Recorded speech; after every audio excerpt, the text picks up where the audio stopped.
Good day, everyone. We are the Group 2, and today we will be discussing about the relationship between philosophy and art. Philosophy and art are two disciplines similar to how sociology or anthropology connect with art. So, sociology is the study of society, people, and how they interact. Art reflects society, culture, values, and issues. So, sociology looks Sociology looks at society and art expresses society. Anthropology and art. Anthropology is the study of humans, their cultures and traditions. In short, anthropology studies humans and cultures, and art is one of the strongest expressions of culture.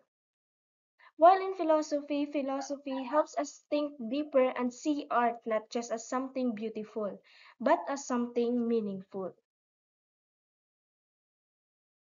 Art as a thought process begins with the artist's conception or idea of what to create.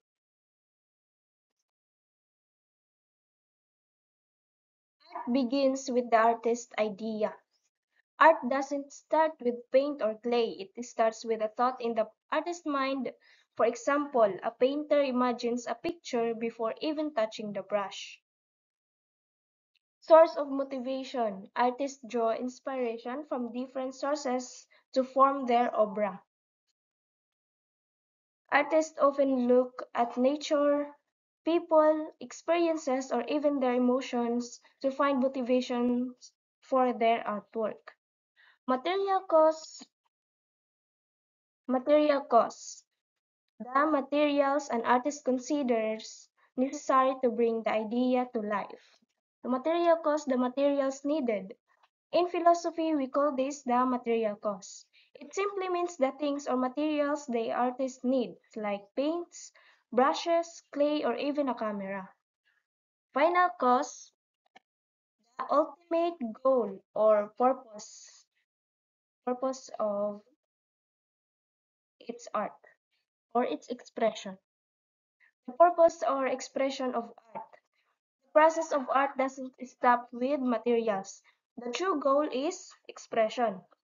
In philosophy, this is the final cause or the reason why the artwork exists, to show meaning, emotions, or ideas. Critical Critical view of art. Understanding art requires logical analysis, not just observation.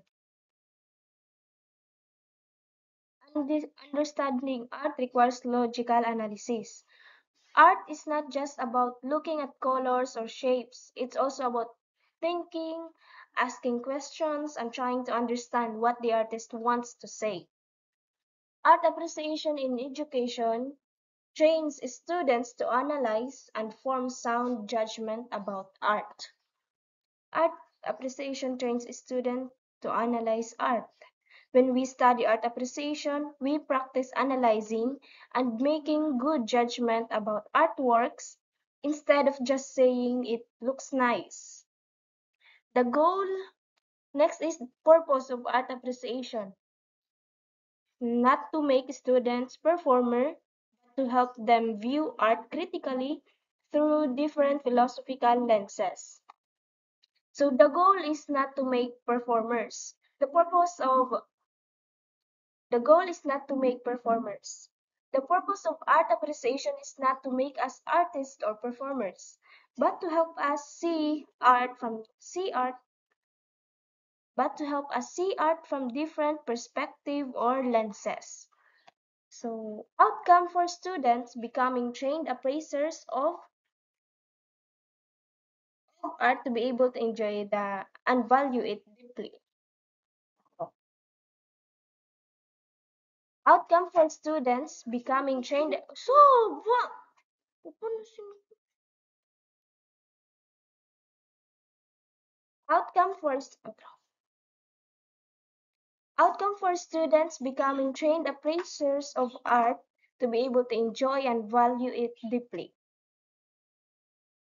So, in the end, art appreciation helps us become trained appraisers In the end, art appreciation helps us become trained appraisers of art. People who can understand, judge.